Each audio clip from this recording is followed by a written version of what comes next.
Injuries on both sides loom large in the Dolphins matchup against the Texans in Week 15. We're looking at those dynamics here today on this episode of Locked On Dolphins.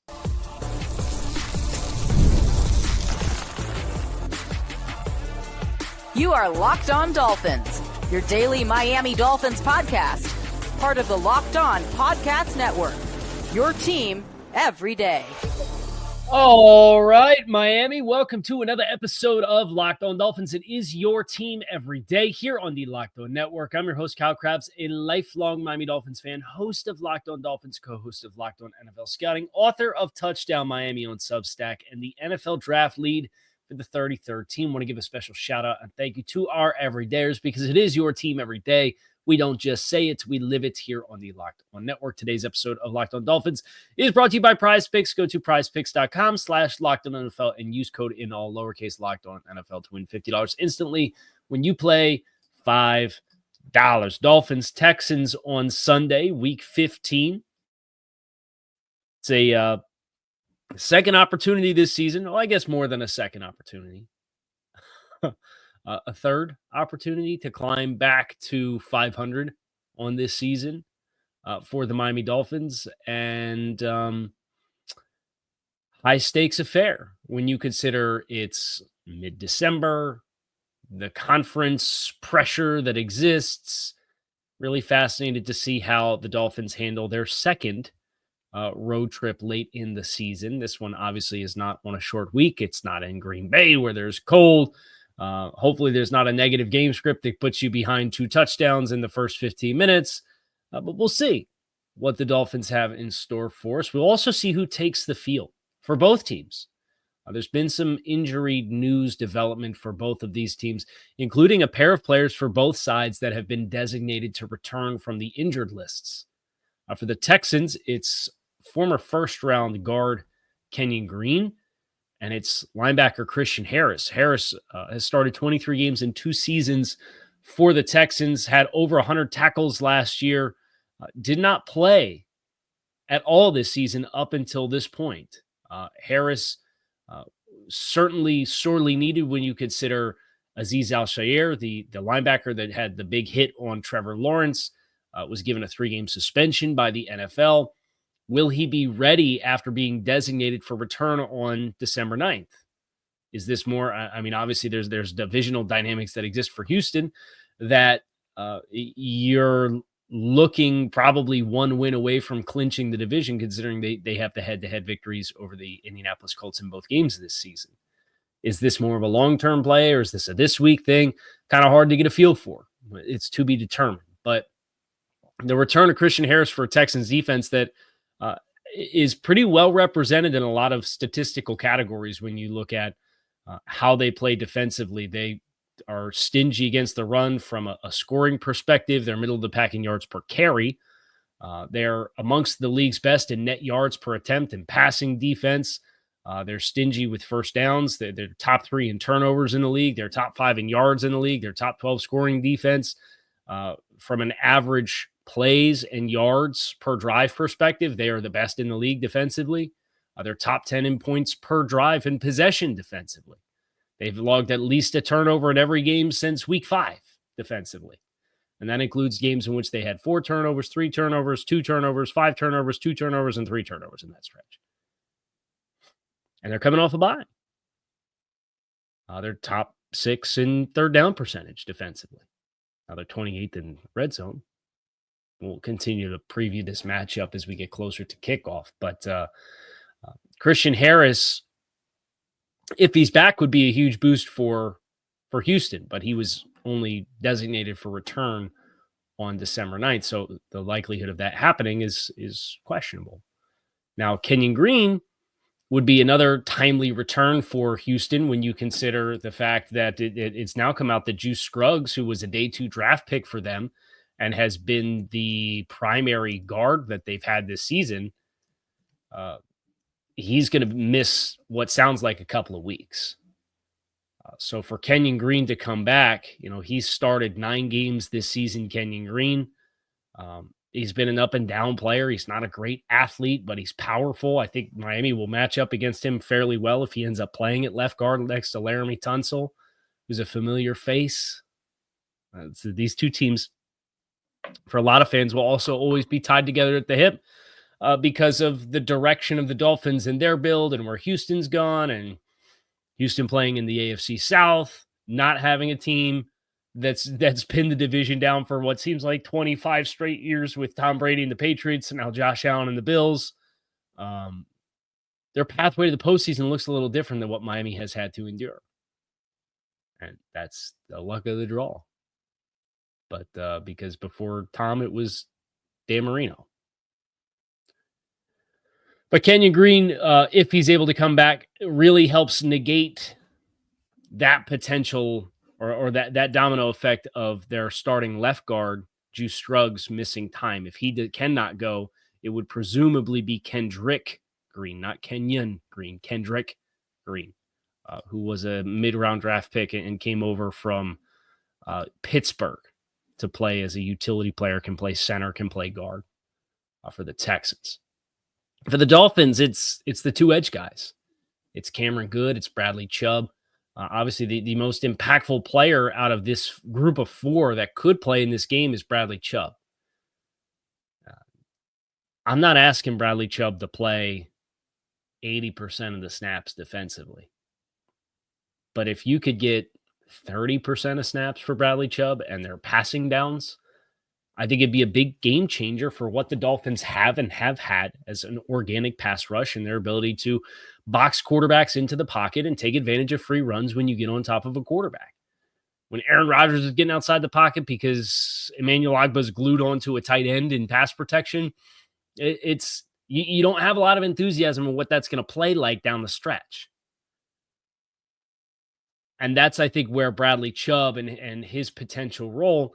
He practiced all week last week. There were no setbacks. Mike McDaniel was pretty complimentary, although he said at this stage still, when you're gearing up and you haven't played, and this is applicable to Christian Harris on the other side for the Texans, half the battle is going out and performing in the practice field. The other half the battle is then waiting to see how your body responds to each bit of work and workload volume that you're given. I will say Bradley Chubb, with the media snippets for the portions that have been open to the media, Bradley Chubb's looked good. I would not be surprised because if it's not going to happen for you now for Bradley Chubb, it may as well never happen for you for Bradley Chubb. We're going to talk a little bit more about that. We're going to get into Texans injuries, some more about the Dolphins injuries. All that's coming your way next here on this episode of Locked On Dolphins. So make sure that you stick with us. You can tackle the NFL action all weekend long with FanDuel, America's #1 sports book, because right now you can bet $5 and get $150 in bonus bets if you win. FanDuel Sportsbook app gives you everything you need to place live bets on the NFL all in one place. So when you get a hunch in the middle of the game, you can check out the latest stats, view the live play-by-play, and so much more on the same page as where you place your bets. Just visit FanDuel.com to join today and get started with $150 in bonus bets if you win your first $5 bet at FanDuel.com. Never waste a hunch. Make every moment more with FanDuel, an official sportsbook partner of the NFL. A couple of spreads to look at for this week. San Francisco at home Thursday night, favored by 3 points against the Rams. This is notable because this is the Dolphins' next opponent. And they're going to play on a Thursday. They get a divisional game against a Rams team that's looking like they're starting to click. We'll see what happens there. The Buffalo Bills are playing the Detroit Lions. And this is at 4:25 on Sunday. Detroit at home, favored by 2.5 points. The Dolphins in Houston, and they are 2.5-point underdogs, plus 132 on the money line there. If you're looking to get to the game or get to any game this season, you can get your tickets through Game Time. Take the guesswork out of buying tickets with Game Time. What I love about Game Time is they give you an opportunity to have all-in pricing that you could toggle on, so there's no surprise fees when you put the tickets into your cart. That you can get panoramic views from your seat so you know exactly what you're committing to before you buy. And Game Time gives you the lowest price guarantee. If you find lower or cheaper tickets in the same row and section for less somewhere else, Game Time will credit you 110% of the difference. So take the guesswork out of buying tickets with Game Time. Download the Game Time app, create an account, and use code LOCKEDONNFL for $20 off your first purchase. Terms do apply. Again, create an account, redeem code LOCKEDONNFL for $20 off. Download Game Time today. What time is it? It's game time. The big injury news that came out for the Texans is Jalen Pitre, their safety. It was announced yesterday evening, really. It was after dinner. Texans safety did this from ESPN. Texans safety Jalen Pitre will undergo season-ending surgery on his shoulder. Source confirmed to ESPN on Wednesday. Pitre injured his shoulder when he tackled Tennessee Titans wideout Tyler Boyd in the second quarter of Houston's Week 12 loss. Pitre left the game shortly after, did not return. I believe it was listed as a torn pec, which is a bummer. Petry's a great player. This is a big loss for Houston on the back end, especially when you consider Azeez Al-Shaair, another one of their dynamic players and linebackers, is not going to be a part of this game because of the suspension that he filed the dispute for, and the suspension was upheld. But Pitre gives you a lot of versatility on the back end, and he's having his best season, or was having his best season as an NFL player. Now, and he can line up in the nickel. He can line up in the box. He's a little Jordan Poyer-y, but like 2019, 2020 Jordan Poyer-y would probably be how I would describe him, as a guy who can play high. And in years past, he's played a lot of safety, but this year's been more nickel and down in the box has been where Jalen Pitre's played this year. So when you consider Houston and what their strengths are their edge defenders with Will Anderson and Danielle Hunter. Obviously, that's a 1-2 punch that packs a lot of punch and a lot of explosiveness. How you're going to problem solve that, you're probably going to try to get your playmakers the ball in space quickly. The Dolphins have done that all season long. And then it's on you to create some missed tackles and create space. And so then you think about a starting linebacker that's out, and this is the pathway, I think, for how Miami wins the game. I'm not going to sit here and tell you definitively they're going to win the game, but if the pathway is there, you do the things you typically do to mitigate opposing teams' pass rush. You're probably going to take your chances with Tim Settle, Mario Edwards, Tommy Togiai, and Kurt Heinisch as the defensive tackles, although Danico Autry's a good player who can play inside. You're probably going to take your chances with those matchups, and you're going to send your tight ends, and you're going to turn the center to one of the guys and then send the tight end to the back to help at the other tackle spot. And you'll probably do the math that way and then continue to rely on getting the ball out fast. And then challenge Kalen Bullock, who's a rookie, and Kamari Lassiter, who's got great metrics this year as a corner opposite of Derek Stingley, but is still a rookie. And familiar faces that Dolphins fans should recognize, like Neville Hewitt at linebacker, potentially with Azeez Al-Shaair out. If you're not able to get Christian Harris up to speed and ready to go, you'll be playing Neville Hewitt and Devin White. And those guys can hit big, but can you force some missed tackles and play in space that way and get your playmakers the ball? Like Pitre was a big piece of, I think, what made the Texans defense such a challenge with how they play in the core by having athleticism and movement skills, but good tackling all in one. So that is a big injury for the Texans for it to come out, is that Jalen Pitre is going to not just miss this game, but be out for the rest of the season.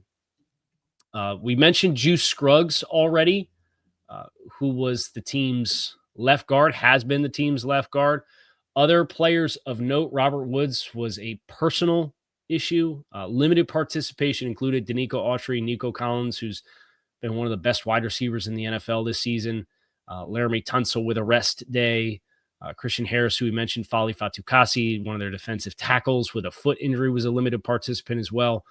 But definitely sounds like Scruggs and Pitre will be out. The questions for Houston is whether or not you're going to have Christian Harris activated in time for the game and Kenyon Green activated in time for the game. And if you're not, those are the spots that if I'm Miami, I probably am looking to attack very aggressively in this contest. Miami, of course, not coming off a bye. All of that said, Houston's still coming off a bye. The Dolphins have their own issues and injuries to attack, and we're going to get into them. But I did want to touch a little bit more on the Bradley Chubb thing here first, because I know people have questions about Bradley Chubb and what the risk is and where he's at and what his contract situation is. Reminder, he has $15 million or he has $10 million in injury guaranteed salary for 2025. So if he comes back out and you activate him and he gets hurt again, you have $10 million in salary that is required to be paid to him if you plan on moving on from Bradley Chubb after the season. If you don't plan on moving on from Bradley Chubb after the season, this becomes a very elementary, cut and dry decision to make as an organization. You did all this stuff to get to this point. You were 2-6. And you consciously made the decision not to move on from Calais Campbell. You made the conscious decision not to sell at the deadline. Made the conscious decision for the messaging in the locker room to be, we can still do this. And then you go out and you win 4 out of 5 games. Okay? That's admirable. If not now, when? To have a player like Bradley Chubb to be activated and give you in a matchup against an offensive line that has struggled greatly this season.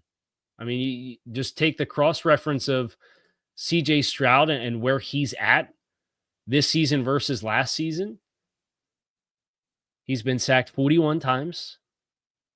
The sack percentage of dropbacks is almost 9%. It's over 8.5 across all dropbacks from all quarterbacks this season. You know, you had Davis Mills took 13 snaps in a couple of games this year, or 13 pass attempts, I should say. Laramie Tunsil, obviously his presence, well documented. Dolphins fans know him well. Dolphins fans are going to tie him back to Miami and the decision to kickstart the rebuild with all the first round picks that they got, this, that, the other thing. Laramie's been every bit as advertised in every way in Houston. And that includes the penalties. I think he has 17 penalties this year, but it also includes the stellar play. But your other offensive tackle being Titus Howard, you've got some matchups on the interior that you'll probably like. You've played the past month and a half for the opportunity to have this game. And the Dolphins have had like one narrative busting performance, it feels like, for the past couple of years. Each season, you get one. Is this the one? Is this to go on the road and beat a team with a winning playoff in the same way that you couldn't beat winning teams last year and then Dallas came to town and everybody seemed to forget about it because of what happened after that point in time and because Dallas had their own postseason collapse, so that game like doesn't count even though it does count and you clinch playoffs in that spot? Is this that game? I'm not going to tell you that it is. But there's an opportunity for it to be the case.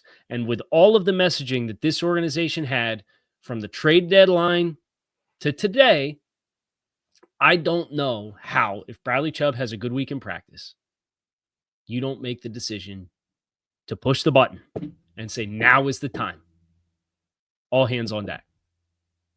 Put your money where your mouth is, because Bradley Chubb can help this team in a way that very few teams have somebody that can help one of their biggest weaknesses at this point in the season. You're not going to sign somebody off the street to address one of the biggest needs on your team in the way that the Dolphins can push a button and get a guy and then selectively wean him in. There's no more short weeks for you, right? You don't have to worry about a turnaround for a Thursday game anymore. You don't got to worry about X games in X days. You got Sunday, and then you got Sunday, and then you got Sunday, and then you got Sunday. That's it. For all the marbles, for a chance to do the miraculous that everybody wrote you off and said you couldn't do. But you have to win this game, and this is arguably the toughest draw because it is a team coming off a bye, playing in their place, with all of the layers of things that people have said for years with this team that they can't do. It'd be easy for me, and it would just then be a question of negotiating, like, what's the workload for Bradley Chubb? And I honestly don't know what Bradley's personal situation is, but the practice clips look great. You're almost a year fully removed. They're obviously close because he's been activated and he's been activated or designated for return since last week. Is it go time? We'll find out. And there's more Dolphins injuries to get into. That's next year on this episode of Locked on Dolphins. Stick with us. Today's episode is sponsored by Built Rewards. If you're a renter, listen up. This is a total game changer thanks to Built. You can now earn points on rent payments, just like you do with groceries or travel. Paying rent now comes with serious perks, and it's completely free to join. You can earn valuable Built points on your rent and everyday spending at no extra cost. And you can redeem those points for flights, hotels, even future rent payments with over 500 airlines and 700,000 hotels in their program. The possibilities are endless. You can access unique experiences that are exclusive to Built members. Start earning points on rent you're already paying by go to joinbuilt.com/lockedonnfl. That's joinbuilt.com, BILT.com/lockedonnfl. Make sure to use our link so that they know that we sent you. Don't wait to start earning rewards today. The rest of the injury report for the Dolphins. Teron Armstead did not practice with a knee after starting and then stopping very quickly the game against the Jets on Sunday. I would not be expecting to see Teron Armstead play. Odell Beckham had a personal day. Calais Campbell had a day with rest. Jordan Poyer had a day with rest. Kendall Lamb did not partake with a back injury. Mike McDaniel gave some indications that he's at least not worried about Kendall Lamb and his status for the game on Sunday. But that is one to watch because now you're getting into potentially Isaiah Wynn territory. And Isaiah Wynn's another player that was activated after kind of floating along. And they have him back on the roster. He has guard and tackle flexibility with his league experience. In a perfect world, you'd have Teron Armstead and Kendall Lamb. I'd expect to have Patrick Paul and Kendall Lamb, but Isaiah Wynn's kind of the next in line there. I think it's a good thing that he's at least getting some practice reps. D. Eskridge with a knee, he left the game against the Jets as well. Those were the non-participants on Wednesday's practice. Limited participants included Bradley Chubb and Cameron Good, the two PUP players designated for return. Tyreek Hill and Jalen Waddle, Hill with a wrist, Waddle with a hamstring, Alec Ingold with an ankle, Raheem Mostert with a hip, and then full participants included Anthony Walker with a hamstring that he played through after suffering that, in the game against the Patriots and then missed the Packers game and then was back. And then Blake Ferguson with a non-football illness is back and looking like he's going to be back as well. He was a full participant in practice, and the Dolphins will have to make a roster transaction to get him on the active roster if that's the case. Grant Dubose is the name of interest to me because he was the team's 7th player designated for return from the reserve list this season. And you're really looking at having one more week, right? Because it's a 21-day window. You have 4 games left after Sunday's game. You could do it any time in that stretch, but the Dolphins are typically not the team that activates someone with a practice window and then puts them back in the game immediately thereafter, with the lone exception there being Tua Tagovailoa with the concussion that he had that put him on injured reserve, and obviously had no symptoms of that effectively the entire time. But Grant Dubose with a shoulder. I know Grant Dubose left a sour taste in everybody's mouth because Grant Dubose had the interception in week 2 against Buffalo that bounced off his face that Tua put directly on him on a 3rd and long on a post route. And the ball pops up in the air and is intercepted in return. And it helped snowball a game that was a disaster for you in many ways. But this is a player that I think can bring an element of physicality and blocking on the perimeter that the Dolphins really don't have. So color me intrigued there with Grant Dubose. I would not expect to see him this week. It doesn't sound like there's any concern for Tyreek Hill, Jalen Waddle, Alec Ingold. Mike McDaniel was asked on his presser yesterday about player availability coming out of the game against the Jets, and he said it's more bumps and bruises as compared to anything else versus like actual injuries versus, with the exception being D. Eskridge and Teron Armstead as the players who left the game on Sunday against the Jets. So that's where things stand. For both of these teams from an injury perspective, it'll be fascinating to see how this game ultimately plays out. We're going to get into the game plan to beat the Texans the next time we talk here on the Locked On Dolphins podcast. I appreciate you guys for checking out the show. You make it a great rest of your day. I will be back again soon for more Miami Dolphins talk coming your way. Kyle Krabs and Go Fins.